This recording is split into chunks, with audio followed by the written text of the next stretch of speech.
episode of the Tiger Fonix Podcast, the big all-time celebration, just short of a year of podcasting, you would think, unless it's actually 6 years.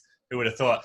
Welcome anyway, nonetheless. I'm the host, Jack, and joining me on the podcast for this very special occasion is my co-host, Jonty. Jack, it's Jonty here. My through host, Ari. G'day, boys. And our very special guest, Zennis the Mennis. Hey. Okay, all right, so he's here. Okay, excellent. Yeah, I'm here. Brilliant. Episode 50. Let's wrap it up. It's finally happening. We recorded episode 49 a week before New Year's 2019. We released it on New Year's Eve 2019. And what's the date today? The 29th of May. So we're absolutely nailing it. You've been slacking, man. Thank you guys for joining me. Well, I don't know if you know, Zen, but we've had the coronavirus. COVID-19's put a dampener on things. It's not like we can just record podcasts over like Zoom or anything. So yeah, that'd be pretty hard to work out, wouldn't it? Yeah. But let's talk about that. It worked out well because I wanted to have every 10th episode be a video podcast. So it is good in this case. We're all doing a video podcast. The COVID, however, which I think is what Jonty is taking issue with, did not work out well.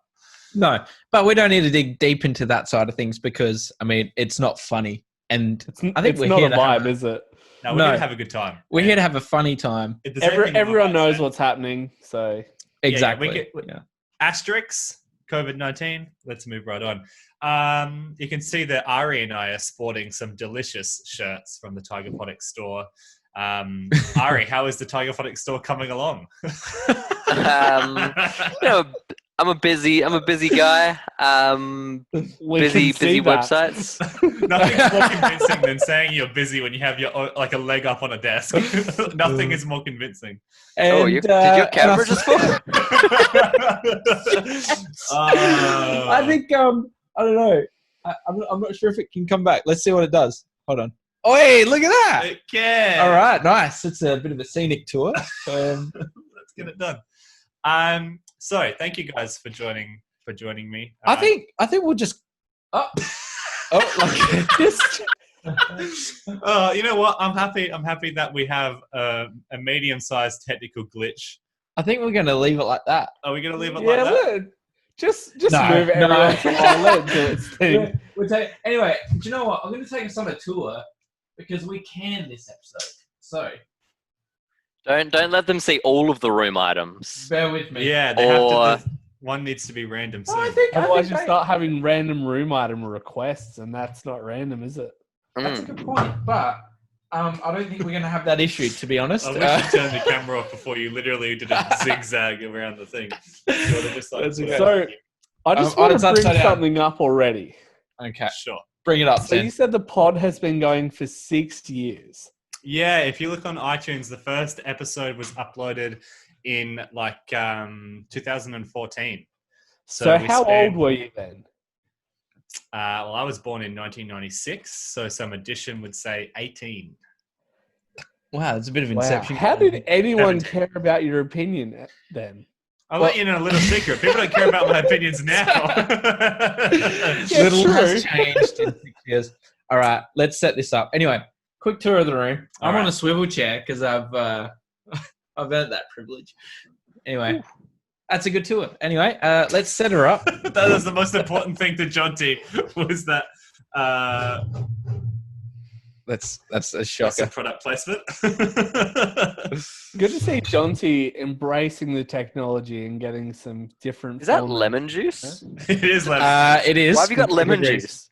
We'll bring that up later, but later we mean maybe in a few episodes. I have given up drinking beer, Ari, and instead I've resorted to drinking vodka sodas. But after a few in a row, vodka sodas tend to get a little bit dull. Same. So what I have done is I've added a little bit of zesty lemon juice. Yeah. And so because I make the drinks at my computer, a bottle of lemon juice. No, that's fair. I was just hanging out. Yeah. I was on the vodka lime soda train for a long time, and it gets so bland very quickly. Mm-hmm. Not gonna lie, camera 4 is it's not good. It's getting some serious crotch vibes. It's getting some good merch placement though, so It is. Get around. Sort of. I mean, we could do better since the camera is completely mobile, but in fact, it's on a mobile device. But we're going to leave it there for now. So Ari, how have you been in the time off in that last 6 months? What have you been up to? I've been good. I've just been taking it easy. Nothing of any real interest. Been working from home, which has been really cool. Today I woke up to a delivery of three slabs of Chobani yogurt. Nice. Yes, I did see that. How did you? Did you win those? Or Yeah, did you buy How's the new Bro, sponsor nice. going? Yeah. So I didn't actually know. Like it came with a sheet of paper, and it was like, hey, during these trying times, we got to look out for our mates. One of your friends has sent you these yogurts. Put them on social media and find out who it is. Anyway, like I put it on social media. I was like, thanks for the yogurt. Got no response until like right as I was finishing work when a mate called me up. He was like, hey man, I totally forgot. I entered you into a competition to win some yogurts. Awesome. Hey, So how much like, yogurt did you win? Like 3 boxes of 8 packs. So like, 3 times 8, like of 3 different flavors, which is pretty decent. Like Chobani yogurt, it's about like $1.50 a pack. It's the premium it's like $30 yogurt. worth of yogurt. It's decent. But I got the screenshot of the actual application that he sent in. So this is what he wrote. Like like they ask you to write like 25 words or less about like yeah. So Ari is a simp. Unfortunately, this means his heart is broken on a regular basis. A cup of yogurt will lighten up his face as he cries to sleep. That is And they were great. like, yep. And they were like, you know what? This simp needs some yogurt. They were like, yep, we all know an Ari. We've all got an Ari in our lives, and that guy deserves Wow. yogurt. So I got a bunch of yogurt now, which is pretty cash. But That is pretty nice. That is it's like it felt like almost threatening. Like it's kind of like put it on social media if you want to find out. no, like the idea of just like there's someone who specifically like went out of their way and was like, who's gonna get these yogurts? It's gonna be Ari. So like I knew there was someone who was like singling me out, and I didn't know whether they had good intentions because it feels like it has good intentions behind it. Like How can nice you give gift. someone yogurt with bad intentions? I don't know. I feel like it's something I would do. I like It's to like imagine I would do. Drew sitting somewhere angrily waiting for his free yogurt, though. So like, there's the yin and there's the yang, like. What? Hold on. What's going on with Zen's camera here? Is it bringing him in or like is this? What do you mean? Well, I mean, what's this about? Well, yeah, but that's fine because that's his audio thing. That's the video there. There we go. We've established that. So please carry on, Zen, as you were saying. Yeah. So what's your favorite flavor so far? Like, we're getting the Chobani plug. We might as well give him a decent. I know yeah. my favorite My flavor. favorite flavor is actually this plum one. Right here. It's Grapefruit's pretty next, delicious. so we'll see how we go.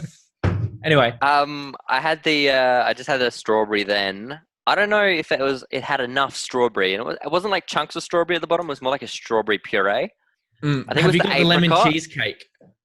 Nah, lemon cheese. That's not healthy.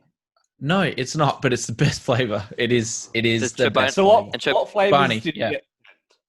I got blueberry, strawberry, and apricot. And apricot is my favorite. Nice. 'Cause Wrong I would say that lemon cheesecake ultimately is the one that would make you feel better in a heartbroken situation. So they've read the application, but they've not applied any. Yeah, common like sense they They've been probably like, this should have guy's- just scrapped the yogurt and just sent you 2 tubs of like Ben and Jerry's. That's what they should have done. Yeah. Well, see, when I worked in a certain Big Green Shed variety store, that we used to get pallets of the stuff come in, like literally for Of free, yogurt? of Chobani yogurt. Yeah, Wow. like little tubs. Okay. And Do you feel special became- anymore, Ari? Or I became quite the They connoisseur. didn't even have to write 25 words. It would just show up on their doorstep. The big green monster. It was wants some awesome. yogurt.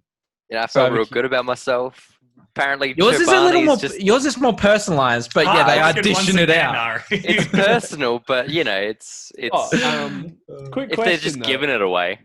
Who sent you the submission form? Did it come with the Chobani or by order, or was it just your mate? No. So the friend, when the friend told me, he was like, he sent me a screenshot of the submission form. That's forward thinking.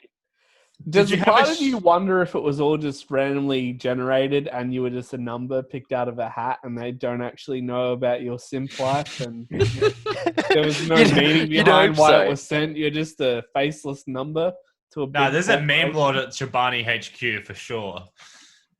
Did you have a short list of people that you thought it was, Ari? Did you? Well, like, I've got this. So you must have known who it was. I had like a short list in my mind. I was like, I've got this one mate, and like he and I often give each other gifts that are just like strange. We'll just go out. Like he sent me the other day, and he sent me a T-shirt the other day, and I opened it up, and it was like a Simpsons T-shirt, but I unfolded it, and it was just the simp. Obviously, I didn't know like what his submission was yet, so like I didn't put those two and two together. This dude just like probably calling me a also simp. clarify because I got the Snapchat from you when you got it. It wasn't your friend won a contest and you were given yogurt. It was just your friend sent you yogurt. Yeah. So I didn't know whether someone like purchased yogurt and sent it to me. I didn't know any of the details about the yogurt. Right. And my mate had done it like 2 months prior, like before I'd started working from home. So like 2 months ago.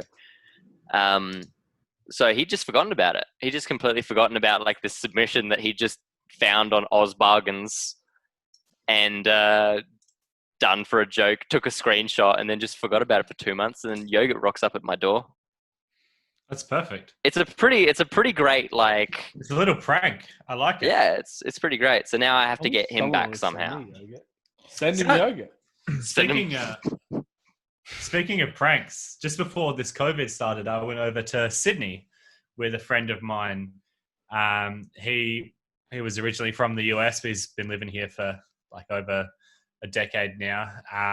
But he had some friends that were, doing an around the world kind of holiday, and we met up with them in Sydney. So we went over there for a weekend to meet up with those guys. There was 4 of them that came to visit, and only 2 of them knew. 3 of them, out of the 4 knew that we were meeting up with, their friend, and that none of them had met me. They didn't know what it looked like. And so the setup to this was they wanted to prank this 4th guy who didn't know that they were meeting up with us. And so we were supposed to just have them in a cafe. We were going to be eating food, and they were just going to walk in. And it's the first time they'd seen each other in like 20 years. And it was just going to be this, oh my goodness, I can't believe you're here kind of moment. But the guy that they were trying to trick or prank or whatever, he had jet lag. He was conked out. So he just slept in the hotel room. And when we were having brunch, only the 2 people that we knew showed up. And so then we spent the whole afternoon hatching this plan. So what we ended up doing was we pulled like a mini heist kind of deal where they had 2 separate rooms. It was a husband and wife and then their friend and their nephew. So the husband and wife had one room and the friend and the nephew had another one on another floor.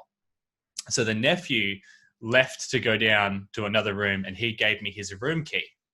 And then I went up and I went into the room while the guy was just getting out of the shower. And I was like, yeah, honey, I'm home. And he was like, what? And I was like, well, you're not my wife. And he's like, no, I'm not your wife. And I just blitz. I just ran out of the room. And then I give the key back to the nephew and I ghost. I just go out into the city. And then so he comes down and to the other room and he's like, you're not going to believe what just happened. There was a guy, he walked into my room. He thought I was his wife. And they were like, oh, that's crazy. And then like their friend who they hadn't seen for 20 years walks out of their bathroom and then he just totally forgets that he ever had an encounter with me. He's blown away by it. And then they walk down and they're going to go to the markets in Sydney. And then I find them as they're walking to the markets and I am on the phone, pretending to be on the phone. And I just bump into him. And I'm like, you're just going to bump into me like that, man? And he's like, what? And then they all just kind of keep walking. And then I turn around and start following them. And he still doesn't notice that I'm following him. And he still doesn't put two and two together that I'm the same guy that was in his room. Did he see you when you were in the room? Yes. Yeah. I looked into his eyes. And he had the fear in his eyes. I saw it. But he still didn't put two and two together. I don't know why he didn't put two and two together, but that's what it was. And so everyone else around him was in on the joke. So I'm getting messages from them being like, bump him again. So I then go around the block and sprint down a city block and then come back in. And I bump him again. And I'm like, seriously, dude? Watch where you're going, right? And he's like, that really hurt that time. And he's like, he's starting to get panicked now because then I start following him and he looks behind and he sees me and I'm just mean mugging him the whole way. And so this goes on. The entire, like, it's like eight blocks to the markets from their hotel. And then they're like, I'm getting ahead of them. I'm crossing across, like they're crossing the crosswalk. I'm like running across 4 lanes of traffic, like me mugging him the whole way. And he's freaking out. He's doing these ones, like doubling back. And and then he goes that they're like way ahead. I'm in my head now because I'm like ducking into like Chinese restaurants so that he'll look away and he'll look and I won't be there. And then I'll like run and I'll be real close. I'm trying to like, do all these like menacing things to him. Because I'm getting messages the whole time. They're like, all right, keep following us. Do this. And then they message me to like, all right, I think the jig's up. He's starting to panic now. And they're stopped at a crosswalk. And I just get right up to him. I'm like, all right, then you guys look like you're a bit lost. And they're like, oh, we're just looking for the markets. And I'm sitting right next to him. He moves around the group to be the opposite side of where I was. And they're like, I think the market's that way. And I'm like, no, the market's that way. Because when I was in the room with Jay, and then everyone was like, yeah. And he was like, ugh, and just completely collapsed. He was like, oh my goodness, I can't believe this. He's like, you knew? You were all in on this? And so that was... You just bullied that dude. That's just straight up bullying. And I felt bad about it. I did. And that's why I had 3 to votes stop. to 1 bullying. Vote him off. The tribe has spoken. But I was worried halfway through because I was like, the first impression of that could have ruined the whole weekend. If he didn't have a good sense of humor, that could have been really bad for us for the whole weekend. But it was a good time. We had a great weekend. We went and did some holy moly and some escape rooms and stuff like that, and had a good old time. Multiple escape rooms? Just the one, but it did have 6 different rooms. But it had an elevator, so that's like another element. Oh, it did have an elevator. Do you know what? I feel like we haven't addressed what we're doing here right now. Haven't we? I don't know. Address me. Okay. Address to you 3, excluding myself, and all the viewers. So himself with a camera. Well, I mean, what are we doing? We don't normally do this, do we? No. So this is a podcast, but currently we are live. We're doing it over Zoom. It's on Zoom. We're not live streaming. So we did... for episode 40, we did the first video podcast we'd ever done, and that was just in my lounge room. It seems like this was a bit easier to set up, but we're doing, it's the 50th, so we're doing a video podcast, so you can see our lovely faces. Of course, this will also be an audio, only section for people who just listen on iTunes and Spotify and stuff like that. But if you did want to, there is also a video option. Yes, if you want to see the people that are talking. If you want to see what Zennis the Mennis looks like after all these years, you could jump on to... they know. The fans, they know. Oh, I don't know. I mean, they're hitting up my socials. They know what's up. You want to give your socials a shout out? Just take a photo of your thumb and it's pretty close. Oh, yeah, but what I was doing was bullying. Oh, is that Zen? There's 2 Zens on screen. Oh, no, my brother just come in the room. So. Oh, right. Your brother doesn't wear glasses, clearly. No. His mother had triplets. Perfect. All right, well, another thing that we do on the podcast regularly is we have a segment called Jonty's Random Room Item. Jonty, have you selected your random room item for this week? Yes, I have, Jack. All yes, right, in cool. fact, Would you like to go and get it? I guess so. Wow. Sure. Yeah, I mean, I reckon you should. All right. Okay. Give me a sec. All 2 right. cameras here. 2 cameras will witness this. And yet not one movement from Jonty. Question. Is it really random if Jonty has pre-selected it? Check that out. Is this the one? Does it turn on? Yeah. It's That's got a bit of weight to it. Yeah. Oh, check it. I've not seen this before. It even has a sound. That's sick. All right, how do I turn it off? I mean, you got to make certain investments if you're going to have a Star Wars related podcast, right, Jack? Yeah, that's an interesting little thing there. So It can't be a random room item. literally yesterday, segue, mate. Yeah, literally yesterday, we released the first episode of our new podcast.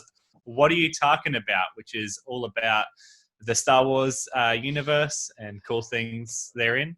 I'm going to hide it. Ethan and Ruben. Ruben's been on this podcast a couple of times before, and Ethan has done some animating work for us and stuff like that. Okay, this is going to be hard. And he's doing a great job, and they both killed it on the pilot of What Are You Talking About? So Nice. go check that out as well. Once you finish listening to this, there's plenty of content from the Tiger Fonix Studios at the moment. Plenty of content. Yeah. No Tiger Fonix pod since. Hey, we're 6 to expanding. 12, 15 Sometimes months. some things get left behind, but we're catching up Okay, now. so our main feature is getting left behind. That's good. All right, let's bring it back. All So- right, Jonty has re-emerged from the room, and he has a random item. Here we go. What is it? I don't know. Maybe show that camera. I mean, I fue like that's the That's the random whole room item feature. camera. So this Oh, it's even in is flip mode. What's a that? Metals diecast X-Men Wolverine Yep, can be yours. situation. It could be yours. Maybe we should do some giveaways. Not this one though, because this one can be yours if you purchase it from what's the retailer? I don't know. It was given to me as a gift. Okay, so I haven't even looked at it. So There's some weight to that box, right? there is a bit of weight in that. It's What literally- else I is guess in it's there? Diecast metal. Is that metal? Yeah, I mean it says metal diecast right there on the box. Did you see? Did you guys read that? Because I didn't, and that's why it's today's random room item.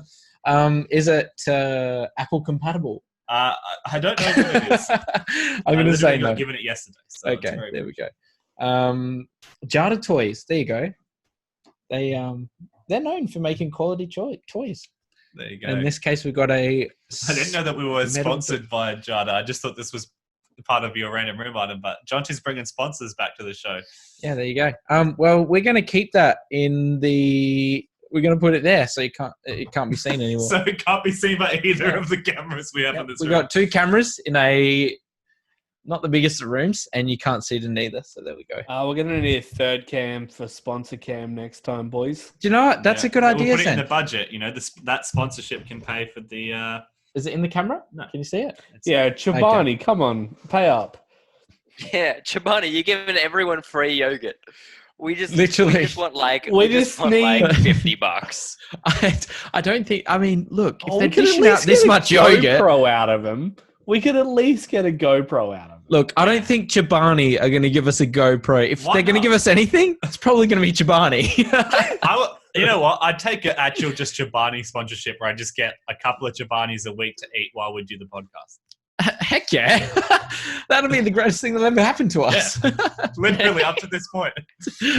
Chobani, notice me, senpai. Another thing that we should do as to wrap up the where we left off last year. In the, Was I on that pod? No, you weren't. Oh, we should talk about that. You hosted Zeno and the Boys as part of a little thing that we did, which was from episode 45 to 49. Some guest people hosted. So Ari did one, Jonty did 2, Jeremy did one. He's unable to be with us tonight. All right, He who had passed the most away. listens? Who had the most listens? That's what it's You about. know what? Let's have a look. If you are free to vamp for a second, Zeno, you also hosted one. Yeah. We gotta compare. You had the here. home ground advantage. Mm. Yeah. All right, let's have a look. Home ground at Robert's house. Yep. All right, so the first one was Jonty Takes the Wheel with 97 listens. Solid. Oh, Solid. that's solid, man. Yeah. Mm. I think the next one was Jeremy, and he had 57 listens on podcast.exe has stopped working. Okay. Then Ari had 41 views on Animals in Space. Oh, I'm starting to see the downhill trend here. This is not looking good for Zeno and the boys. Yeah, Zeno and the boys. This week, podcast favorite Zennis and Mennis takes over and completely changes the game forever. Well, not exactly, but he does bring in a bunch of new guests with him and even manages to sneak in a cameo from an OG podcast host, Jono. Join all 6 of them as they talk about new movies and music that by now is at least a month old. And he has, if you count, 63 listens. So off by a factor yeah, of not 30 bad. odd. Still the greatest robbery since Taylor Swift at the whatever event that was. Triple J Hottest 100 of 1976. I was thinking the more Incredible execution of that joke. Yeah. Thanks. he was hella not born back then, but good. So, but then after all of those guest hosting, we did a wrap-up show of 2019 where I think it was Jonty, Ari, Jeremy and I, we talked about our top movies, music, video games, and TV series, or just web series, whatever, of the year. And then we nominated 2, and then we went away, and everyone who has ever had anything to do with Tiger Fonix voted, and even some fans had some chances to vote as well. And all those votes were tallied. And so we should go one by one. I will just say, yeah, go ahead. This is totally irrelevant. But we're gonna do this because I mean we gotta finish it off. We set a whole episode up about the setup. We did, but sometimes things are all about the. This is an anticlimax. So Jonty's all about edging, is what we're hearing. He's edging towards some award shows. All right, yeah. I'm gonna dip while you go through the awards. Just a quick question: how long did it take you? Okay, all right. Okay, he's dipped. Please, Zeno has left the building. He's gone to get more beer and or piss, but he's missing out on the best part. How long did it take you to tally all 12 votes? Oh, a good 5 minutes. First of all, take it easy. Second of all, we did do it right before the show, yeah. Like seconds. You had 4 months between pods. Ari, when did you put your votes in? Was it in the last 4 months or the last 4 days? I've been busy. I've been real busy. Oh, yeah. 4 months, yeah. I understand you've been busy, but maybe just save the attitude if you're going to come at me like that. Be But it's so prepared for fun a to serve cast return. stones from a glass house. Yeah, well, he laughs last longest. We got some tallies And here. You just showed the whole No, camera, all the answers. I deliberately shook it violently, and our frame rate is low, so they did not see it. deliberately wait till Zen gets back. I think just a moment of silence. Zen returning is the next logical plot point. I think we should just sit in silence till that happens. Let's not do that. Let's talk about something else. All right. Ari, have you prepared a solve a crime for this week? Maybe we can prepare for that. Have you written a solve a crime? I've been very busy. Yeah, you should have written a solve a crime for the big 50th episode. Josh is right. Well, that You know was what? It's kind really of the plan. So here's the thing. My story revolves around the number 51. Shortly. So I thought that I could save it for the 51st podcast. Isn't that a Jim Carrey movie? That's 23. Oh, that's a good movie. That's like one of his non-comedy movies. I don't know if it's good. Is it? I thought it was a bit whack. I thought it. I think it was okay. I've watched it right the way through. Maybe we should watch it. You do get through it and you think, okay, this is a bit odd. But you get to the end and you think He's a bit schizophrenic in that movie. he is. It's good. It's good. I'm going to say it's pretty good. Well, it's not a comedy though. It's not a comedy. No. I do have a. They say comedy comes in 23s. So. Well, not this time around. So. Ari, please proceed. Do you have a solve a crime for us? Do you? Do you actually? Do we have a bit of a teaser? A quick Google search will get you there. A little. Oh, sorry. I just flashed it. You guys know the answer. It's okay. Again, frame rate is low, so you'll be okay. All right, man. That taking a beer is taking a while. I know. Just give us a teaser. What's the name of the mystery for this week? The Case of the Banker's Letter. What do you reckon the banker's letter is? F? B. Nice. I wish I hadn't stolen the punchline. I just didn't think you were going to do it. Is there more when you have such low expectations out of your co-hosts? We haven't done a podcast in 6 months. I was just expecting you to be a little rusty. So far, we've been doing well. Do you know what's crazy? If Zen hadn't dipped, we wouldn't be doing this weird fluffing moment. Do you know what's crazy? Our Solve a Crime book was not as old by quite a significant amount last time we did a podcast. Yeah. It's got a hell of a lot older. And what year was it? 1974. That's right. 74.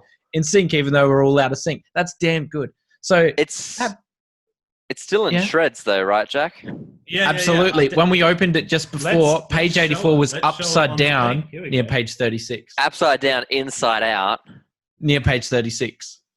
This is the kind of condition that the Silvercrumb book is. Hold up. Let me show this to I'm showing it. Hold up. To where? Where are you showing it? The camera. Oh, okay. I was gonna. Okay, no. Let's get a better view on this. Come on. We've got a mobile device here. I'll take everything on the way. I feel like I was doing it perfectly. We're giving away answers for future episodes. That's okay. Yeah. Now, can you just show them what page number we've got here alongside what so page? We've got 85, and then over here we have what is that? 49. Would that be 49? Okay, so can you just do a bit of a shuffle, please, Jack? Sure. All right. Oh, that one's actually right. All right, here we go. Now we have 48 and 5. Look, I was asking to do a shuffle, but that's okay. I mean, you can quite literally shuffle the book like cards. Right. Oh, Zen's back. I hardly noticed he was gone, eh? I didn't leave. What are you talking about? All right, so lovely. Now we're back to we have 49 and 75. Oh, wow, that's closer than before. So that's a win. What you meant by shuffle. I guess I'm not a casino dealer like you. All right, well, now that Zen's back, we can do the podcast awards. Are you waiting? I have dropped my... Yeah, it's punishment. My expensive Kilometro pen, which if you didn't know, they can. Is it? Yeah. Okay. Well, apparently the go with these is they've got a kilometer's worth of ink in them. Yes, that's the thing. Wow. Anyway, let's proceed. All right. Actually, I'd like to hear more about the pen. You can find more online at www.kilometropapermate.com.au. If you follow that link. I feel like distance is a strange way to measure the amount of ink of something. Like, I think it's a clever way. Think about it. A pen, paper, 1 kilometer. Well, is it a kilo? Kilos just means like 1,000. Kilometer. Right? Kilometer. But then they give context again, where the slogan is a kilometer in each pen. There's a kilometer worth of ink in each pen. Yeah. You draw this for a kilometer. But that doesn't it depends heavily on how hard you press, right? I don't think it does. Yeah, I mean, it also depends if you cut a hole in the end and drain half of the ink. I mean, those two things. That's a straw man argument, and you know it. Also, one being you press harder or softer, the other being you set the pen on fire and drink the flammable fluid. Fire, right? Come on. Those two things are the same. They're comparable. Let's be men here, okay? All right, let's start with video game of the year. A drum roll, please. Why are we starting at video game? Because That's it's the least important. But it's also 3/4 of the way down the page. Yeah, so we're gonna do music and movies last. Okay, all right. Can we edit in the drum roll? Because I feel like any drum roll. Can you just pretend to do a drum roll? What about a kilometro and a finger drum roll? Perfect. Yeah, you can't hear the fingers. So anyway, the winner of video game of the year for 2019 is Star Wars, incorrectly spelt. It's Jedi Fallen Order. False. It's Untitled Goose Game. It's not according to the. Can you edit Zen out? Tiger Fonix Studios. Yeah, according to okay, so this How many things did Goose Game get? Subject to Tiger Fonix Studios. Zen, if you wanted to vote, you should have put all 3 of your votes towards Goose Game. Unfortunately, no, you put 1 because you just said yes. I warned you that it would happen. Okay. So I think we'll go through all 4 here. So we're going to go number 1, Star Wars, the Jedi Fallen Order. Fallen Order. Okay, thank you, kind sir. Yep. Number 2, righto. In second place. Second place. Borderlands 3. Yep, there you go. And then 3rd, Goose Game. 4th, I can't actually read my own writing. Streets of Rogue. I think you've written Streets of Fatigue there. I've written Fogey. Okay, that was games. Well done. Very good. Let's move Well done, guys. to TV series of 2019. Okay, we're going to go from last place to first place. Ooh, all right. Okay, so in last place. Okay, look, I'm going to say last place. This is last place out of 4 options, okay? And out of the Tiger Fonix crew. Again, totally irrelevant. But we're going to start it off here with number 4. Stop saying the Tiger Fonix Awards are irrelevant. We're on the Tiger Fonix podcast. It's the only place that is relevant. We're quite irrelevant. In 4th place, Zen, can you stop? I'm trying to read out the awards. He's agreeing with you. Yeah, I'll stop agreeing with you. Let's move on. Trouble in Paradise. Okay, all right. 4th spot. Here we go. 4th spot. BoJack Horseman. 1 singular vote. 3rd place. That was me. Yeah, it was you. 3rd place. Tell you what, it was pretty tight. We also have a dishonorable mention for Game of Thrones. Jeremy voted for it once, but Sam spent one of his votes as a minus vote for Game of Thrones because it, quote, ruined his childhood. Even though he's like in his mid-20s. That's not a bad shout. Yeah. Yeah. Regardless, in 3rd place, we've got Stranger Things. Very close. Very tight, though. Very tight. In fact... Very toast. I might be having a stroke. In fact, that is very close that I was actually incorrect, that I couldn't count a tally. And a very low number tally. In 3rd place, we have Peaky Blinders. I actually got that wrong, for real. Right. So 3rd place, Peaky Blinders, a personal favourite of mine. In 2nd place... we're looking at Stranger Things. I'm sorry, I've ruined the climax, the end climax. Please, you've never ruined. But in first place, drum roll, please. That was awful. Can we cut that out? First place, we've got Rick and Morty season 3, 4. I didn't know it's been that long that I wasn't sure if that was season 3 or 4. And we know how long the gap is between season 3 and 4. It's a year. So, well done, Rick and Morty season 4. First place. Right. So that was TV series. Let's move on to music. Album of the year for 2019. In 6th place, we have... We don't have that many options. Yes, but I know. I've got them mentally in my head. Oh, yeah. Horror Show's New Normal on... No, sorry. It's not. You've done me in. You've done you in. In 6th spot, we have Morbid Stuff by Pup. In 5th spot, we have Horror Show's New Normal. In 4th spot, we have Smith Street Band, I Am Nothing / Chips and Gravy, which I believe that one vote was also from Ari. In 3rd spot, we have Stella Donnelly's Beware of the Dogs. I think it is. I think it might even be her debut. I don't know. That's probably wrong. But Beware of the Dogs album. In 2nd spot, the highly coveted silver medal goes to Hosier's Wasteland Baby. Okay. And in top, the winner of Album of the Year for 2019 is... Billie Eilish's album. Where Do We Go When We All Fall Asleep? Okay, there you go. I'm glad you podcast is cancelled. Look, I totally agree with you there. But again... You voted for it! I didn't vote for it. I have they're all going to be posted on Facebook. I'm sick of the... All right, Jack. Again, Jack so far under the bus. Jack come up with the top 4 and then had people vote on them.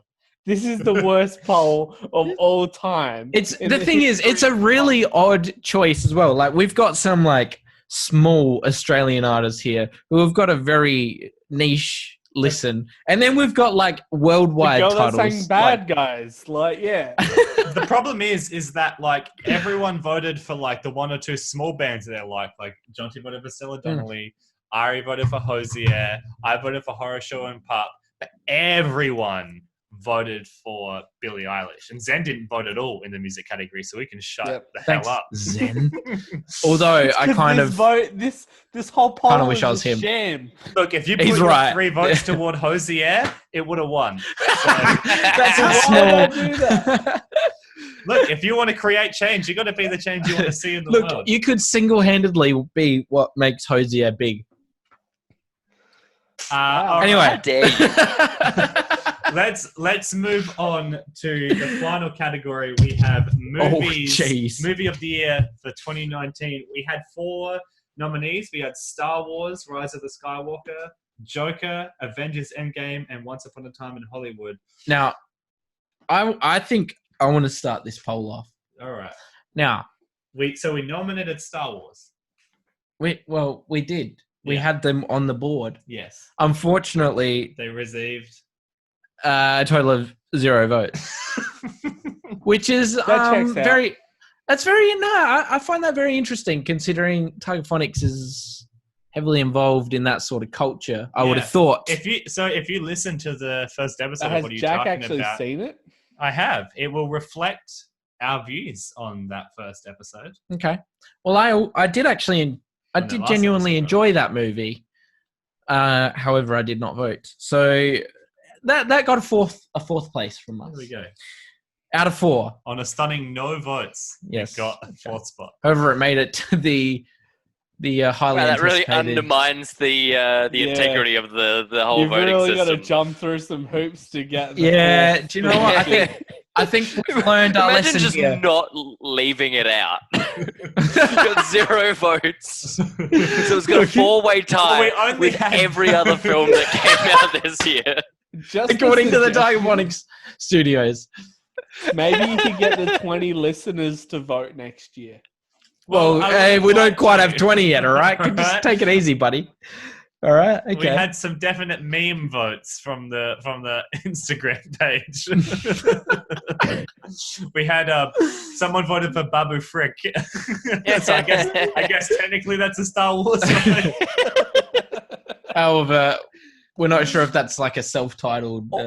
Yeah, that could have been Babu Frick actually, himself. my just biggest, checking in. which reminds me of my biggest bone to pick with this poll: the fact that Mandalorian was not up for best TV series. What was it? Mandalorian. Did it come out this year? Oh man, I think this it is came the problem out this year, with doing pal. the poll in freaking May. You're right. Well, next year, Zen, you can be on the wrap-up of 2020, and you can tell us your favorite stuff and get your The nominees problem on is there. the wrap-up of 2020 just might be in 2022. Yeah. But we'll see how Tiger Fonix is going. Being Anyway. done slowly over here. So we got a 4th place Star Wars, equal with every other movie in the world that came out in 20, possibly 19. Including Parasite. Moving on, in 3rd place, we had a tie, which is not hard to do when you've got this number of votes. So I can't wait for you to realise it wasn't a tie.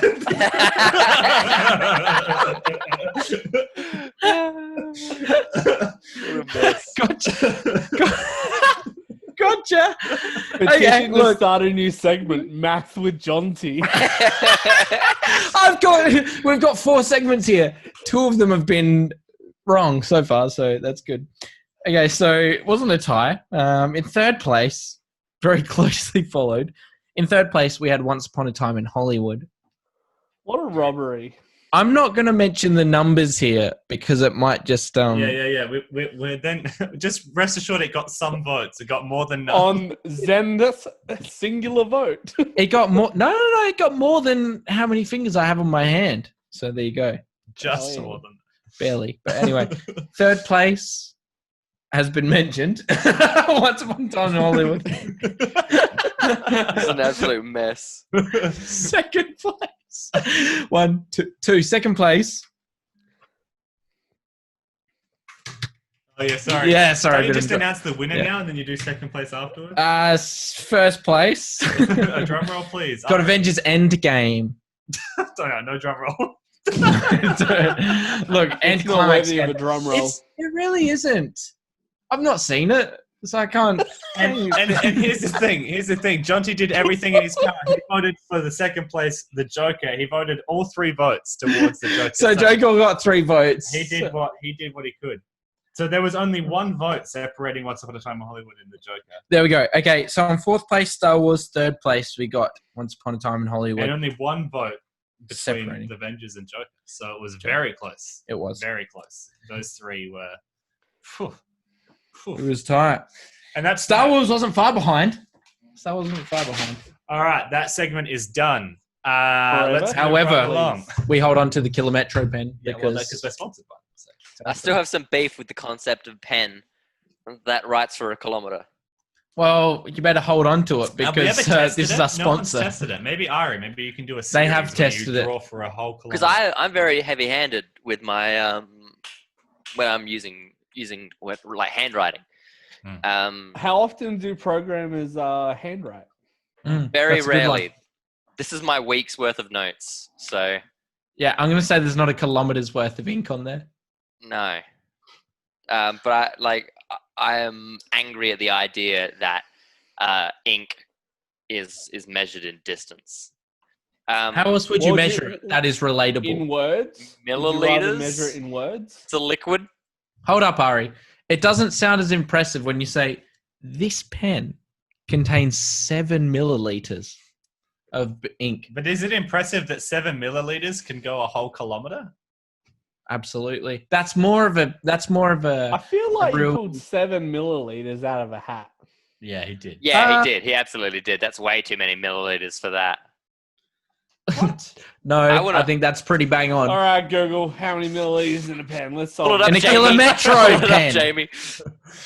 In a kilometro. Yeah, Thank pull you. it up, Jamie.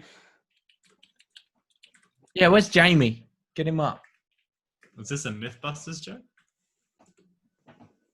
All right. Well, I mean, this is also an audio, so we should probably. It is no. It's a Joe Rogan. Yeah, it's a yeah. Right. Okay. All right. So It was a joke that was made in the Zeno and the Boys podcast.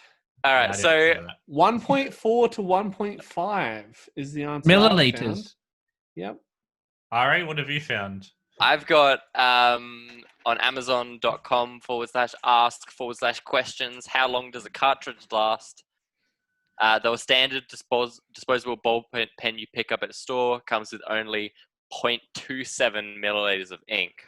Agree to disagree then. I Some say 7, some absolutely am open say to- 0.27. So where's the truth? Justice for pen.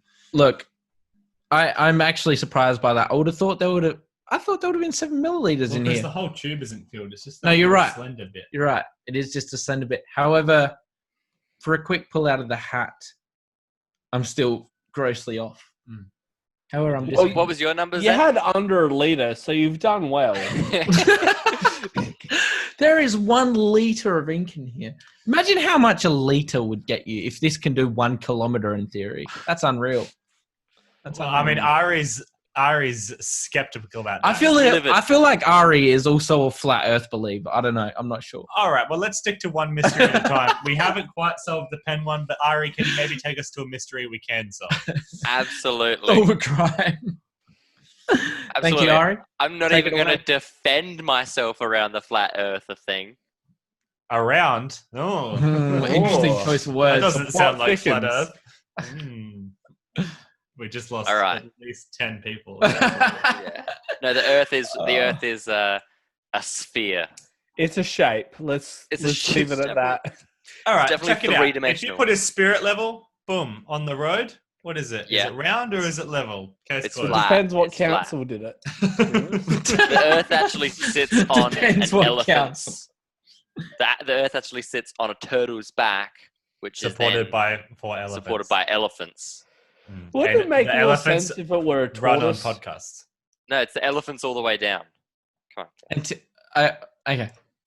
All right. Okay, so this is the case of the banker's letter. All right, check it out. All right, hit me. Zen, what do you reckon the banker's letter is? It's probably a letter that the No, that banker was wrote. good, Zen. Let's get on to it, Ari. Start. Keith The Stratton. correct answer was F. F to pay respects. Keith Stratton, a young bank vice president, has vanished from town with a huge amount of the bank's money. Not good.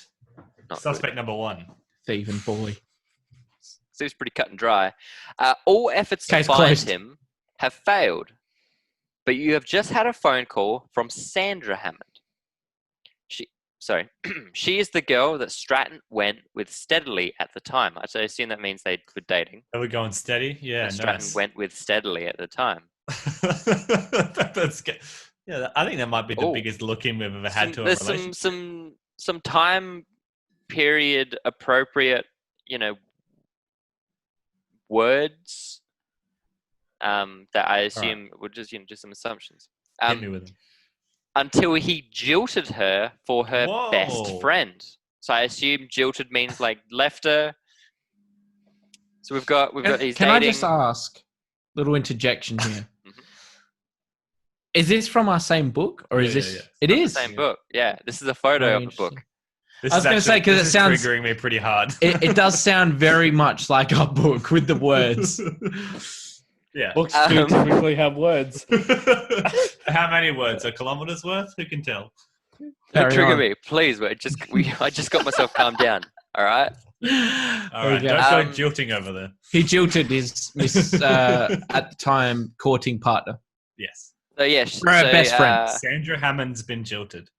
He was with Sandra Hammond, and then he jilted her for her best friend, is in quotes, by the way, because obviously Betty Waring is not her best friend. Friendship with Betty Waring over. Yeah. Exactly. Yeah. So that friendship, awful. Betty Waring, as reported in all the newspapers that feature social news. Ooh. The social media of then. The socialite. All right. Social media of 74. Obviously, I'm not reading newspapers from 74, but was the newspaper back then like, oh my goodness, guys, Sandra Hammond has been dumped by Keith, and he's now with Betty. He's shacking up with Betty. Implying that the newspapers in 2020 wouldn't report on that? Well, for the people that just work in a bank, yeah. Is that in the... Anyway, apparently that's in the local newspaper. The life and times of Keith the banker. My goodness. Keith. He's just a regular, Jordan Belford over here. Imagine being that involved in other people's business that you're just like, you know what? I'm an old-timey news reporter, and this is going in. Get me photos of Keith. Give me more photos.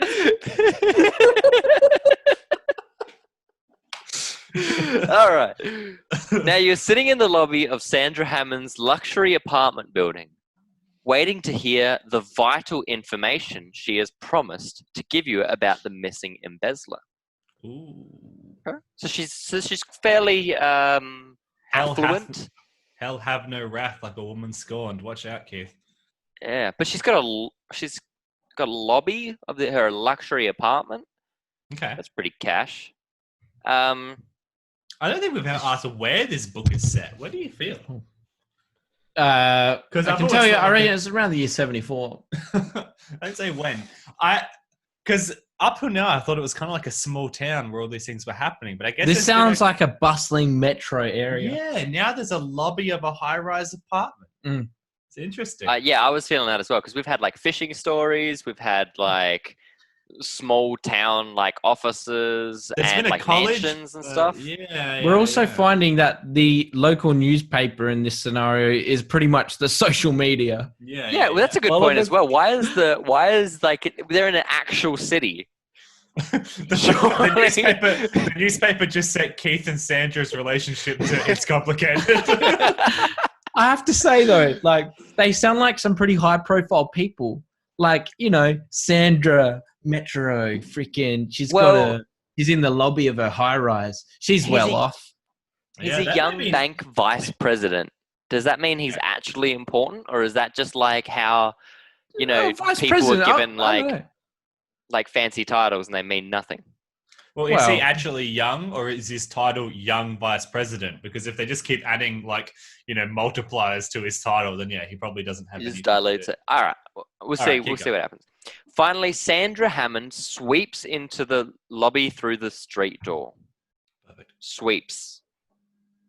Like, so is she? I assume that she walked through the door something like this, like. I think you're looking into this. Down, it goes whoosh. Think about like Elsa in the Frozen. I imagine she had a cape on. She definitely had a cape on, right? Or a broom in hand. Okay, I'm so that would sorry. make her a pauper. Or she's a street. She's no longer rich. Sweeping her way in. She's poverty stricken at this point. I'm so sorry to have kept you waiting, she says. Ooh. I phoned you from Betty Waring's apartment.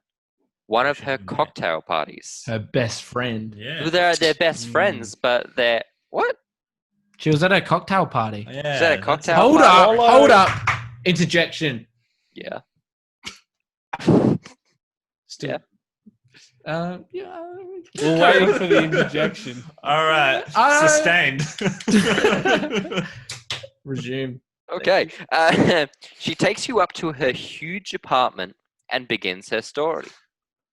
Betty Waring, I'm certain, can tell you where Keith is. During the party, I went into her bedroom to fix my makeup, and I found the first page of a letter written to her by Keith. I'm not ashamed to admit I read it. A lot of silly sentiment and not much information. The first page, however... Pardon? Shots fired. The first page, however, ended in the middle of a sentence, and it seemed interesting. I'm sure if you find the second page, you interrupt to hand Miss Hammond a sheet of paper that you found in Stratton's apartment. Is this Stratton's handwriting, you ask? I feel like I know where this one's going. I don't. Like, Is it possibly because you have the answer sheet right no, there? I haven't. I kept the answer to myself. That Is this Stratton's okay. handwriting, you ask? Sandra stares fixedly at the paper. She shakes her head and begins fumbling in her purse. Then she searches through the drawers of a desk, coming up with a pair of sunglasses. She puts them on, studies the paper, and says, yes, this is Keith's handwriting. No doubt about it. Okay. Miss Hammond, you say, I suspect that the story you've been telling me is pure fiction, probably made up out of jealousy and intending to cause trouble for Betty Waring. Why do you suspect this?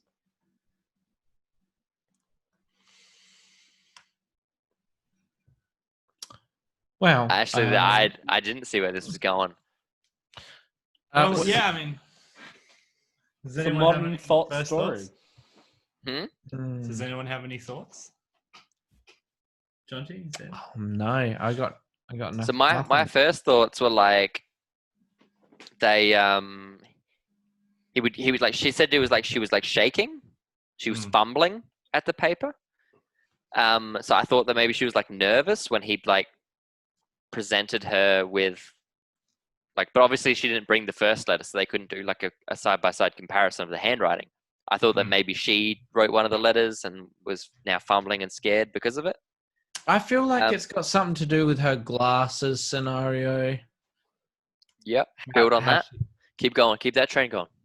I'm not really sure. So I just think it's a bit sus how like she's gone on and mentioned all this stuff, how she's quickly read this, and then she's like, hold on, let me check. I'll pull my glasses out to read this note. I don't know. It's interesting that she suggests this. I mean, the very being of a first note that finishes halfway through does lead to a second page, but the fact that she's like, if you find the second page, I'm sure it'll, like, it seems very... That's a good point. Because it's like, convenient, how would you isn't have it? any idea? Yeah, it is. And then I guess because it's such like a publicized thing that they split up together, you know, maybe... I want to know why she's at a cocktail party in the first place. You know, like... Yeah, why are they... I thought they'd be... If Betty did you wrong, you know, don't let that fly. Don't spend any more time with Betty. Yeah. You know, you're better than that. Anyway, I'll read the answer because Jonty was pretty much there. He was like standing on the doorstep of the answer. You've seen that Sandra Hammond cannot read without glasses. When she returned from Betty Waring's party, she was neither wearing them nor carrying them in her purse. It would have been impossible. It said that she pulled them out of a drawer. So unless she has multiple pairs of glasses, yeah, because you know, a woman, one pair. Yeah, exactly. Everyone only owns one pair, especially affluent people. Righto. Anyway, carry on. It would have been impossible, therefore, for her to read the letter she claimed to have read in Betty's bedroom. Well, there you go. I mean, I was close. It was very close. You were pretty much there. You pretty much got the answer right, except you just didn't commit to it. Okay. All right. But so I'm going to say I was 100% correct. That was one of the more tricky ones. I think that was a really good one. Because there was a lot of setup, a lot of superfluous information. That's probably the most in-depth one we've had, as in, I don't think the author was drunk on that one. No, I don't think so. I think that was sobered up. Interesting, though, that we never found out what happened with Keith and him absconding with the money. So there's not really the first time I can't say another scumbag behind bars. We didn't catch because really, like as he said in the story, I suspect that you've made this up to cause trouble for Betty. Like, what's trouble in this context? Little bit of questioning. Yeah. Yeah. I have to admit though, we don't always. The person isn't always like another scumbag behind bars. Because a lot of the time, the scumbag's blown his own brains out. Yes, it's true. So unfortunately, he can no longer be behind bars. Yeah, killing yourself to get back at you. That was one. That was my favorite episode. The guy that killed himself in a room full of gas, and then was like, the guy you're looking for is Roger Kennett or whatever. It's like you clearly killed yourself. Oh man. Yeah, nice. Well, Cybercrime's been a regular segment on our episodes for over a year now. So, even though it's been close to a year between episodes, but if anyone knows, if any listener knows the genre of book that it is, like I haven't been able to find I've wanted to find other mystery books with short mystery style stories. If anyone else can suggest one, we'll definitely pick it up. 2-Minute Mysteries is good. It's a very similar style. And I think there's a few series. But if anyone has any other ideas... Obviously, I'm going to be writing my own stories more and more. Well, episode 51. Okay, all right. 51. Episode 60. Ari's 2-minute crime. Definitely by episode 100, he should have one, I reckon. No, I'll give him 10 more episodes. That's 6 years away. It'll be fine. Ari might have some hair in his made me chin laugh by and that break time. Jack's heart a little bit. It's good stuff. Well, I feel bad that Zen doesn't have a segment of his own. Oh, Yeah. Zen, beer review. Beer's good. Moving on. All right. Thanks. I'm glad we... That's the end of beer review. beer review. That's Zen's segment. We'll have that one back next week. It's kind of like peer review. See, and if you had your own podcast, you could call it beer review. See if beer is still good next week. Find out on Tiger Fonix episode 51. On the rest of this episode, we're going to be drinking grapefruit soju, Jonty. Okay. Pretty good All right. stuff. Just let me finish my glass of water and top that right up. Speaking of beer, the Pirate Life Brewery has been going absolutely nuts with just creating new pale ales and sours every week. Yeah. Have you been having any of those? Out here, it's hard to get hold of stuff outside of. Well, I could get Pirate Life Pale Ale if I wanted, or like a session ale, but you can't get like toilet paper or like paper towels, nicotine patches. For a while there, no. Yeah. Nah, so I haven't tried any. I've tried one of the Pirate Life sours. I'm not a huge fan of sours. In fact, I actually bought one can of sour tonight. It was what was it? It was anytime. It was. I'm trying to think, mate. I don't have it in front of me. It was the Little Creatures Pale Ale sour. It was probably my favorite of the sours I've had. But yeah, I'm just not huge on sours. I know you are. Yeah, I'm a big fan. Pirate Life released like cocktails you can make that have, like gin and vodka and sugar syrup and rum and all sorts with them and orange. What, with beer in it? Yeah. Well, with the sours. So like it is still. Is that a boiler maker? I think they call that. Could be. Yeah, I think it is. There was 3 recipes at the time I looked at them, and then I went and bought all of the fixins to make it, and they are tasty. There's like orange bitters as well that you add to it and stuff like that. It's real good, real tasty. Yeah. So I'd recommend. I think if you go to Pirate Life's website, they have like a whole list of cocktails you can make with their beers, and they show you how to do it because they've got a few now. They had they got like passion fruit and acai, and they have double passion fruit and acai, and then they have like, I've had the passion fruit and acai. I haven't had the double one. Yeah. But there's like I'm Kakadu plum and myrtle and stuff like that. Plum and myrtle. I haven't even seen those. As I said, like some of the maybe smaller batch stuff's hard to get here.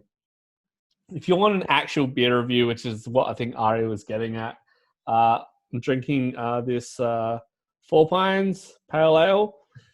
It's not bad. It's got some nice like citra hops, but I actually prefer the American Pale Ale. It's a bit danker. It's got some nice dank hops.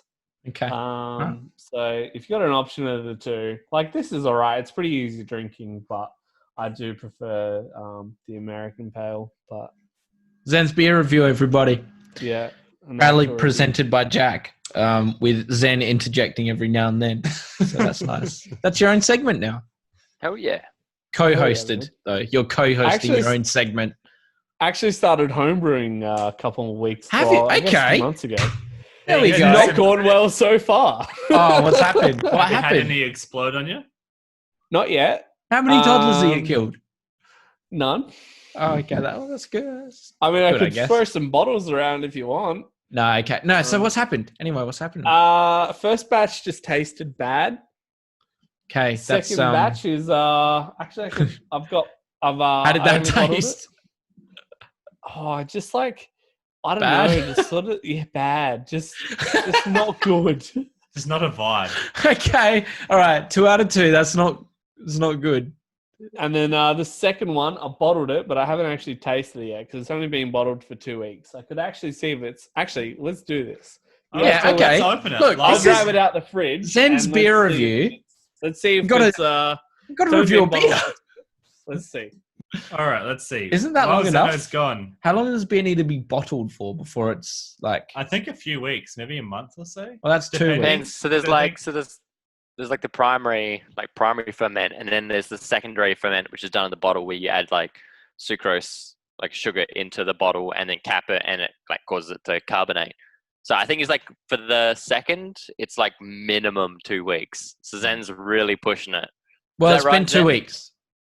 He can't hear you just yet. He's coming back to Oh, it. he's got his headphones. All right. Is that right, Zen? Where I say like the minimum you want to put it in the bottle and have that secondary ferment is like 2 weeks. Yeah, basically 2 weeks of bottle conditioning minimum. Yeah. So I suspect this is going to have like a bit of like, bad like vinegary, cidery taste. For Oh, 2 weeks. I That's don't know if you perfect. can hear that, but it's I heard that, yeah, carbonated. It's carbonated, so that's a good start.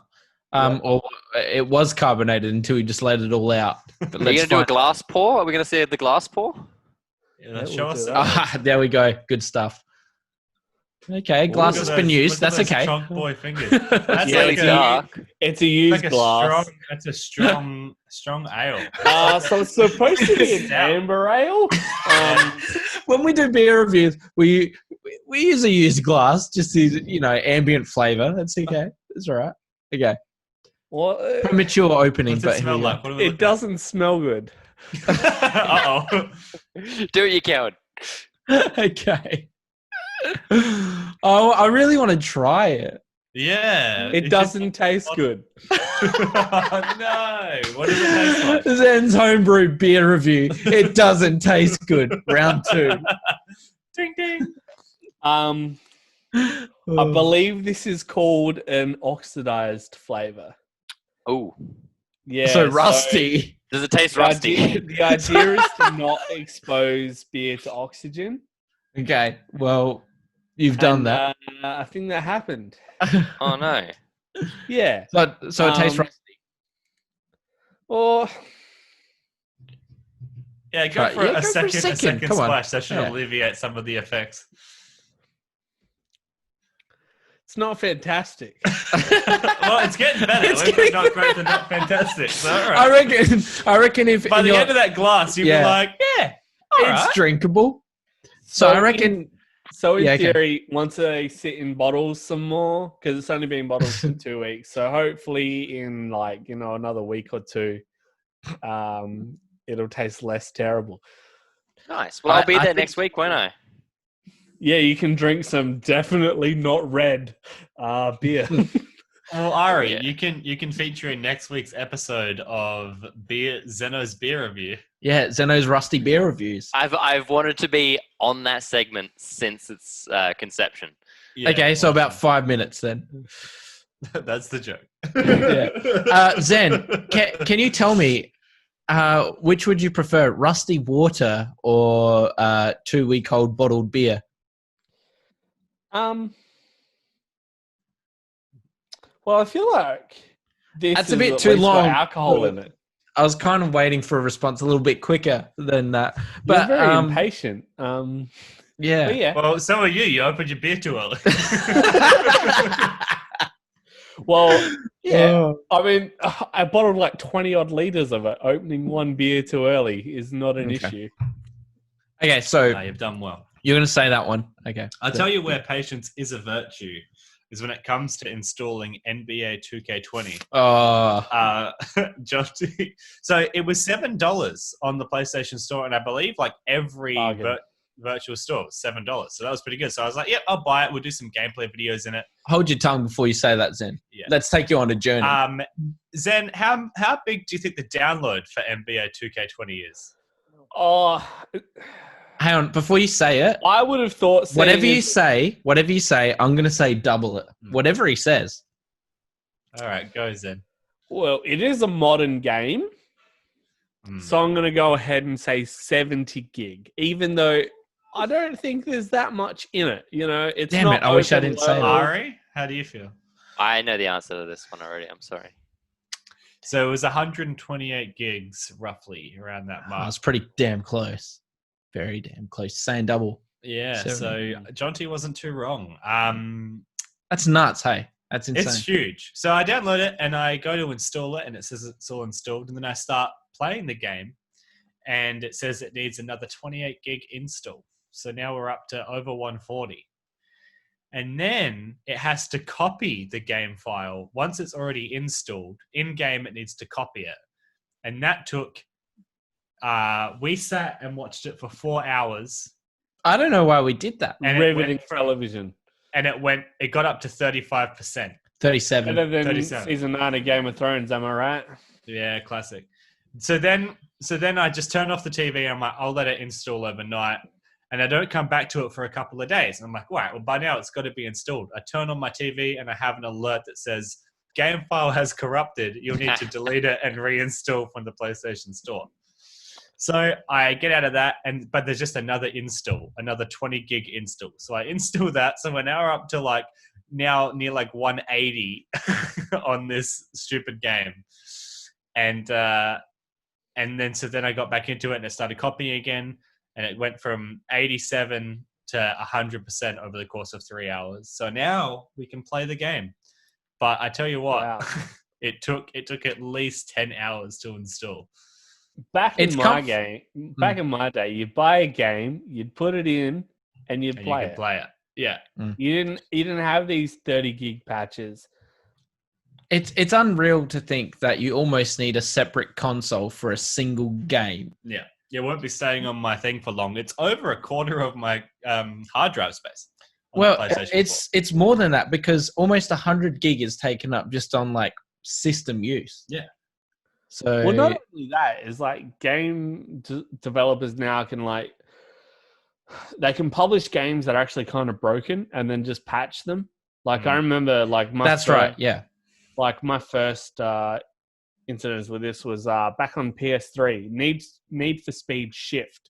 I borrowed it from Robbo, and I didn't have the internet at home, so I put the disc in, go to play the game, and the physics of the game was broken. You'd turn the car around a corner, and then the car would just sort of stop and just do this weird hopping, swaying, diagonal thing. and you couldn't play the game because it was broken. But if you patched it, it fixed it. But like, it's so stupid that they can just release a game these days that's doesn't even really work and then just patch all the bugs out. Have a day one patch, Yeah, day one patch. It doesn't, the game, like, it doesn't, like a car game where the car can't turn a corner is a broken game. Pivotally, it's broken. And Jonty said that. He said if I'd got the game day one, it probably wouldn't have taken as long to install and download and copy. It would have been segmented, which is correct. But doing it months later was a pain in the ass. Well, that's why when I downloaded the year before's version, it wasn't 130 gig. I think I initially said it was like 80 gig or something, but it probably would have got to 130 gig within a year pretty quick. Yeah. It's insane. That's a massive, and it is. I mean, the graphics are unreal if you're playing on a PS4 Pro or Xbox One. Well, I need to see individual beads of sweat on Giannis's arms. So it's pretty crazy. I bet you that's. Do you know any good examples of like video games that weren't like back in the day where they were like if you shipped a video game, like it had to be completed, right? Like back in like the Nintendo days and that kind of stuff.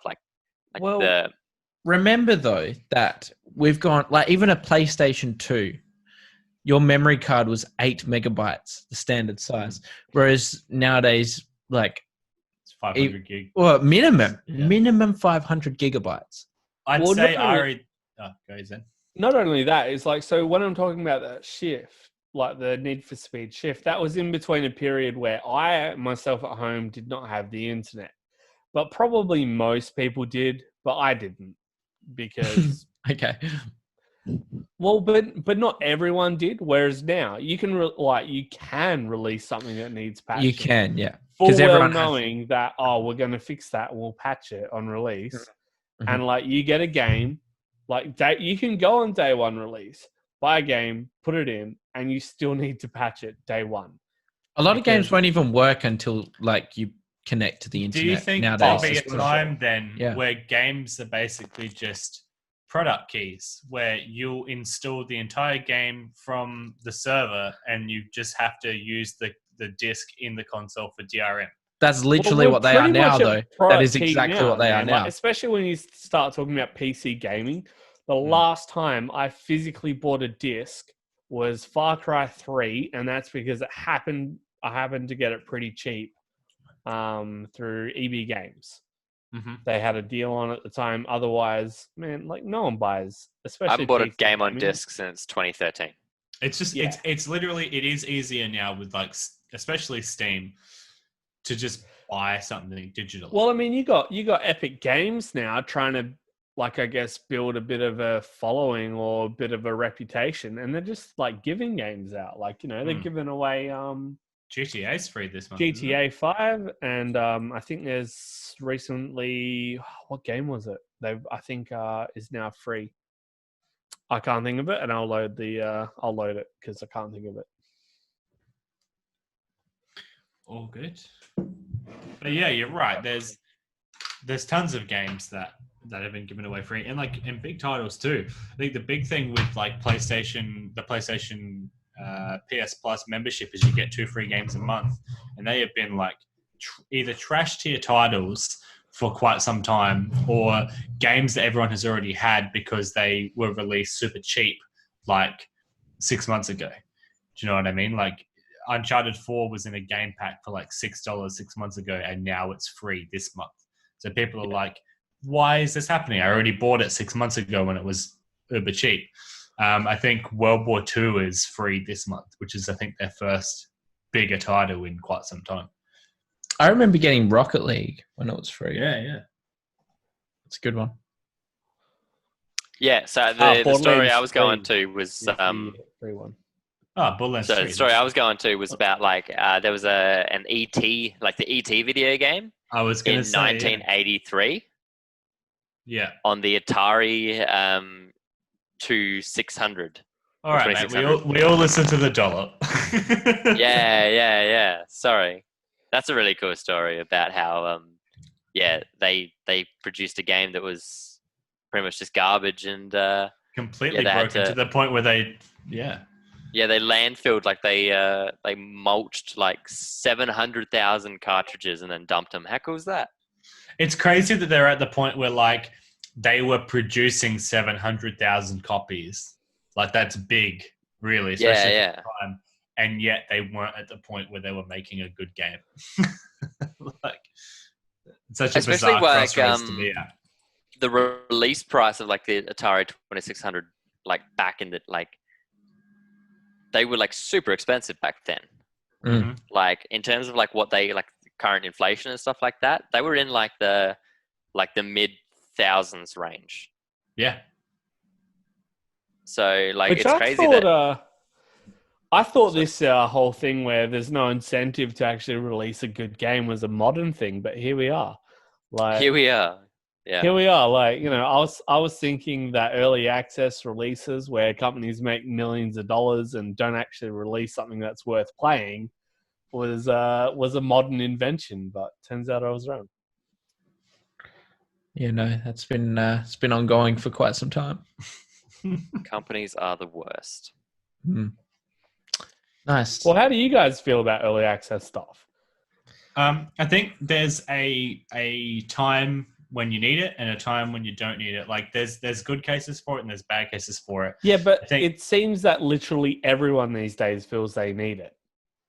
Yeah, I think like early access. It's impatience. I think the best case scenario for early access is if it's a Kickstarter and they are showing you that they are developing something tangible, your money is going to something, and you can get your hands on it and play it, and that's part of one of the tiers you've donated to. Name a Kickstarter video game. What's the Mega Man one? I've been watching tons of Donkey videos, and he talks about that all the time. But I get what you mean. Yes, you're right. So DayZ really turned me off of. That was going to be my worst case scenario. Yes, and I think they sort of did set a bit of an example where you can make something with a really cool concept that the game itself is actually very incredibly broken. Like, yeah. And it consistently is broken in different ways. And whenever they patch it, they're like plugging a leaking ship essentially with DayZ. Yeah, but that was but they made millions and millions of dollars by making a broken game with a cool concept. Like, whereas in what other industry do you get rewarded for that? Like, I've got this really cool book idea. You get paid millions of dollars, but then you don't actually have to write a book that makes any sense. Yeah, I mean, I guess movies, but like if a movie's bad, generally it tends not to do well. But like then you look at stuff like Batman versus Superman, it still made its money. You know what I mean? Or even just a council project. So, that's a good one. They'll spend X amount of millions and be like, do you know what? Maybe not. Maybe not this time. You know, we'll come back to that. We'll circle back. We'll circle back. Jonty is politicking all of a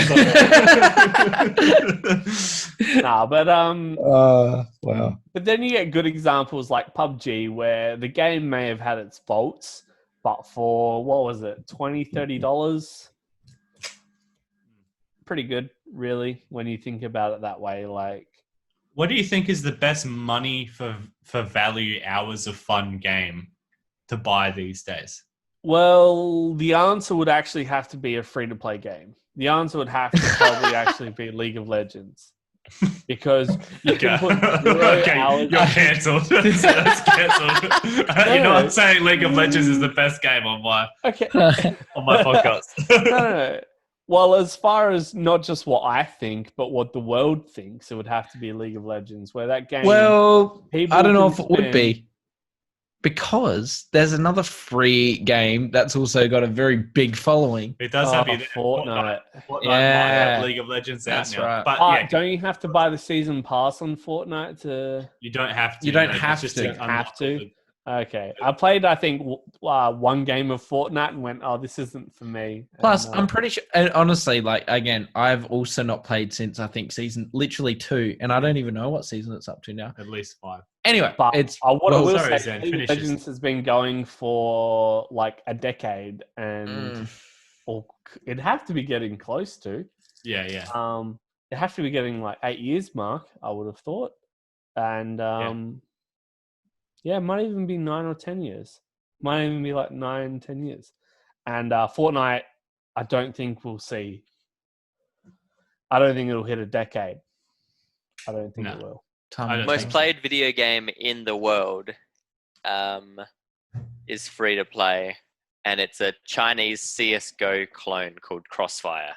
That makes sense. All right, so the real answer is Crossfire. I'm real sorry, guys, but the answer to the question is Crossfire. I know the most purchased game in the world. What's that one? And that's Minecraft. That is Minecraft. Yeah. People just really love squares. Yeah. Honestly, don't diss Shout out to Sam. Minecraft is shout out to classic. Sam can't hear us. He's too busy playing Factorio right now. Minecraft. He's cheating on Minecraft with Factorio.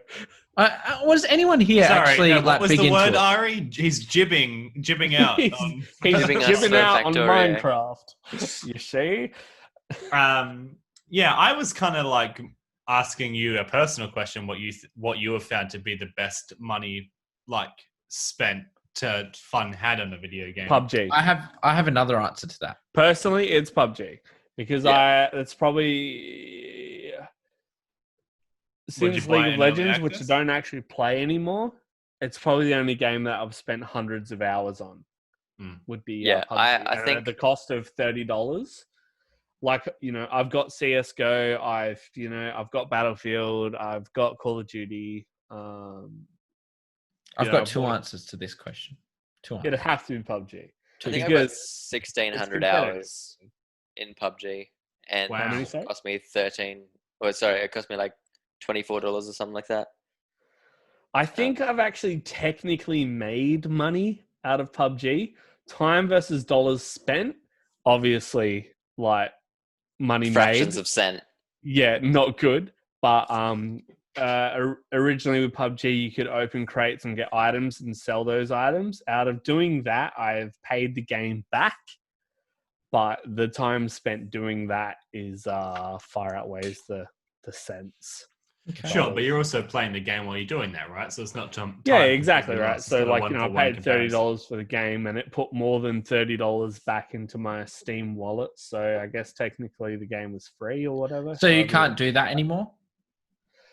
What was happening is people were creating bot accounts to farm items to sell. So they removed the monetary value of the items to disincentivize the cheating. Does Diablo 3 still have the whole monetary system?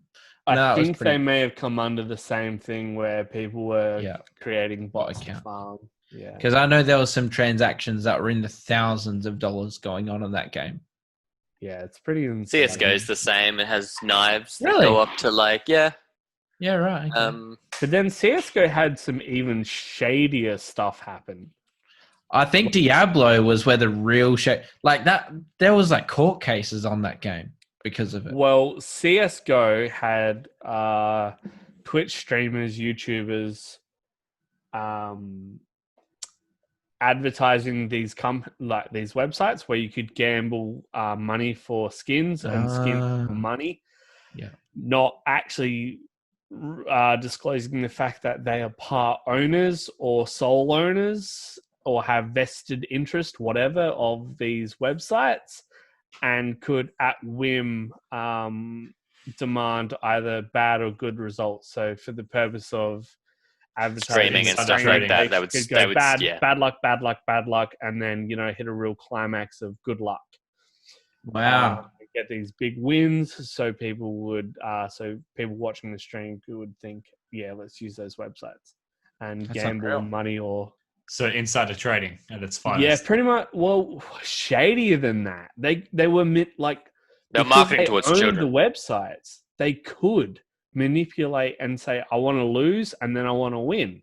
Like that's not even insider trading. That's fraud. That's And the thing is, they're mostly marketing, like these YouTubers, they're mostly marketing towards children. And it is effectively gambling because it is, but there's no regulations surrounding it. But still. Yeah. When you can intentionally when you can when you can intentionally like misinform people that you've won through gambling, when you haven't won through gambling, you've won because you can push a button that says you win. Like that's even worse. Like, Anyway, I want to go back to where we said best value for money. Yeah, go for it. Go for it. As I said, I had 2. Please. I can only, unfortunately, remember 1 after that. But I remember both of them now. So, okay, let's go a little throwback here. 2006. The attack of the 2006. All right, let's 2006 was when one of the greatest games of all time was released. And I think you can 2014? Madden 2014? Star Wars Knights of the Old Zenith Republic. Clark was kicked from the chat. No, but okay. All right, ready? 2006. Here we go. Yeah, 2006. The game was released in 2005, but because this was a free title, had to be at least a year old at the time. I received this game for free when I purchased 2 Domino's pizzas and a Coke delivered. Need for Speed, Most Wanted. All-time classic. All-time classic right there. One of the best games ever released. Back in those days, you get the disc, you put it in the console, and it worked. It was... How good was that game? Absolutely brilliant. Oh, how good was the soundtracks back then? The soundtracks in the EA games. Nowadays, it's import your own soundtrack. And it's like, no, you tell me what music's good. Yeah, that's a good point. Okay, so, and the second one, again, another free title. We're going back a little bit earlier. In fact, I think this might even be a 90s title. And Jack did just mention it. This came in a Nutri-Grain packet. Nutri-Grain, whatever you want to call it. You speak my language. Empires, 1 or 2? I think it was 1. Age of Empires 2. Yeah, Age of Empires 2. See, I remember it better because I'm a little older. So I was like 12 when that came out, and you were probably not 12. That's spot on. Well done, Zen. Thanks for the input. I absolutely agree. That was great. And I remember just like, oh man, Big Daddy. Everyone knows that cheat code. I reckon that's like, you could go anywhere in the world and say Age of Empires 2, Big Daddy. Everyone will know. They'll pull out their little monster truck. They know what's up. I'd love to see untouched civilizations in the middle of the Amazon forest. And Jonty walks in and goes, Big Daddy. And they're just like, that's right. That was my introduction to online gaming, playing that on AOL games. Back on the dial-up. You know, you'd be in the middle of the game at Age of Empires, and then someone would need to make a phone call, and then all of a sudden your civilization is lost. It's like that. Lost civilizations just because of a phone call. So, bit of advice to the civilizations out there. Monster trucks. Don't answer the phones. Wiped out. Don't answer the phone. Photon men gone. Oh, wow. No, I don't remember the monster truck cheat so much. I remember the Dodge Viper. The Dodge Viper. Oh, was that maybe Age of Empires 1 where you could cheat the Dodge Viper? Oh, I'm not sure. Was it just speed? Was that the only thing that helped you there? Speed. No, I'm not sure. But do you remember Photon Men? That was another one. They're pretty much just like guys with lasers. They just wipe things out. Did you ever play the Star Wars version of that? What? No. So basically, there's Age of Empires, but Star Wars. I'm trying to think of the name of it. I think it might be Star Wars Galactic Empire. It might be the title of the game. And one of the cheat codes is Simon the. I'm not sure what the code itself is, but you get Simon the Killer Ewok. And he's basically a little Ewok with a laser that just does, insane damage. Yeah, right. Wow. You should go on Steam and get that. It's good. I actually think I got it in a humble bundle. It wasn't until high school someone introduced Empire Earth to me. That was like way better than Age of Empires. Way more detail. So do you still play RTS now? No, I don't really play anything like that anymore, to be honest. I don't even have a decent gaming computer anymore. So, yeah, fair enough. Yeah. What's RTS? I don't even know what that is. Real-time strategies. Ah, right. Okay, so that's the category. Okay. There we go. You learned something. So something like Civ 5 is more turn-based strategy. Yeah. Ari, I feel like you need some input here instead of browsing the web. He's browsing the web for content for the podcast. Okay. Continue. I have been looking for a good RTS game for a long time. Age of Empires 2. How do you feel about the remake of Age of Empires 2? HD. Yeah. Was that was also on console, I believe. Oh, really? Yes. I'm this really dumb generation where I actually prefer Age of Empires 3. And that is like no, it was good. I did enjoy it. I know. But everyone always went on about Age of Empires 2, but I was the person that was spending hundreds of hours playing Age of Empires 3. Well, actually, an awful note to finish the podcast. No, I did clock up. I also have character flaws. Many hours on 3 on Mac in high school because it was one of the easier games to get onto the MacBook, which there wasn't a great variety of choice. We had COD 4 on Mac. We also had COD 4 on Mac. I don't think I learnt a single thing in year 9 or year 10. I was actually the mouse and keyboard dealer in high school in that time. Well, I was selling. I was the product code guy. I had a big Word document with like 1,000 product keys for COD 4, so that people could register it. Yeah. Nice. So I don't know. It seemed Did no one realize that like once they had it from you, they didn't need you anymore? Well, yeah. Every time they gave the game to another person in the school, they needed a fresh one. Otherwise, they wouldn't both be able to play. So then that new person would have to come to me. Oh, okay. So it wasn't just cracked and like they could all play on the same. Gotcha. Under the same code. Yeah, so I would use crack. Back in my day, you had to spend 7 reinstalls trying to crack a game getting viruses. See, we used the old school LimeWire. Oh, please. I was giving them viruses. I mean, that was just a part and parcel with my little thing. You get a virus, you get a key code. I also don't ever remember charging for it either. I was just giving them out for like cool. Well, that would be illegal now, wouldn't it? Yes. See, that's where I was winning.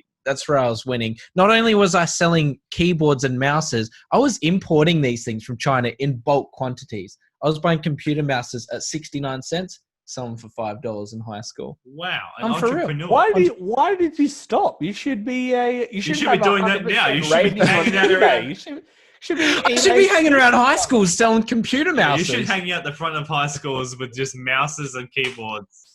Just be like, get your $5 here. Okay, so I used to do predatory loans where I would like.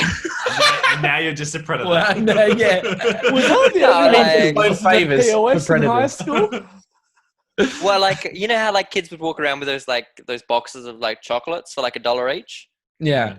And like I realized raise money for charity. Yeah, I know those people. Yeah. I realized that and like charity's just trying to put her daughter through high school. People were trying to like high schoolers have such bad like self-control that they would like always be asking around for money, and I'd always be like, yeah, I'll give you $1, but you have to give me $2 tomorrow. And like it worked really, really well because like there was always chocolates, there was always people that wanted chocolates, and there was like always people that I had literally had like a Ziploc bag just full of coins. Which it had a double purpose because he would loan out of that bag, but then if people didn't pay up, he would just beat the crap out of people with the same bag. I never had to until one day someone just like refused. The interest built. No, someone just like straight up refused the interest. I was like, obviously I made the agreement with them. Yeah. And then the next, like it worked for ages. It worked for so long. I probably made no one ever asked the question. Yeah, but so long in high school is 6 weeks. But I would have made a few $100s, I reckon. And then, someone just, I was like, all right, it's $2. And they were like, nah, I'm just going to give you the $1. And I was like, the agreement was $2. They were like, nah, you're just being greedy. And then they just didn't give me the $2. They just gave me, and I'm not going to do anything. Like I wasn't like a bully. I wasn't going to beat them up or anything. I was just like, oh, okay, well, the jig's up. And then after that, everyone just found out that if they just gave me the $1, I wasn't going to do anything. It's because he was pushed over. Yeah. Well, like I would threaten fingers and toes. I was like, okay, look. You don't pay up. Realistic. Like, yeah, you need Zeno there. You needed Zeno standing right behind you. You needed Robbo in your high school. See, look, this was season 1 where I was doing the whole. Robbo was an adult then. Season 1. Look, I had seasons. I realized the market. I was learning, looking at the stock market daily. And the stock market, I mean the high school stock market. One year it was the mouse and keyboards. The following year, energy drinks were hot. Mm-hmm. That's where I was going to cheapest chips, buying the 10-pack of Mothers in the plastic bottles, 65 cents a bottle, selling them for $2.50 a jig. I was building cash. That was third year. Were you taking an esky, keeping them cool, or were you selling them hot?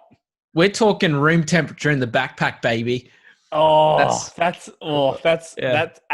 rank. B, that's real entrepreneurship. Just you could have put at least a convincing people to drink lukewarm energy drinks. That's speaking of Luke. Oh my goodness. Shout out to Luke, our favorite lukewarm individual. We would like to have given him a lovely warm welcome, but lukewarm is all he'll get. He was supposed to come. In fact, the whole reason we're doing it right now is because he said he would be able to join us. I think we should just name and shame him, which is what I'm doing already. It's 11:33 because we were waiting for Luke. So thanks, Luke. I got a message from his wife that said, Luke is asleep, barely. He says, sorry, he's an old man. He needs to go to bed early. And then Luke sent me a message that said, sorry, man, zonked. Have not good. Okay, so all of that contradicts all of that. Have not good. We're out. Thank you guys very much for joining us on the 50th episode of the Tiger Fonix Podcast. There's another 49 episodes for you to watch. There's also episodes of the Captain's Run podcast with me and Sam Kimber. We talk about the AFL in its entirety. And also, What Are You Talking About with Ruben and Ethan, where we talk about Star Wars in its entirety. There's also a bunch of merch you can grab from our Facebook page and the website when Ari does his job from all 3 of the podcasts. Thank you for joining myself, Ari. Catch you later, guys. Okay, here's number 2 now. Jonty. Whatever. Number 3. It's all good. I'm in the swivel chair. Zennis the Mennis. Have not good. See you guys.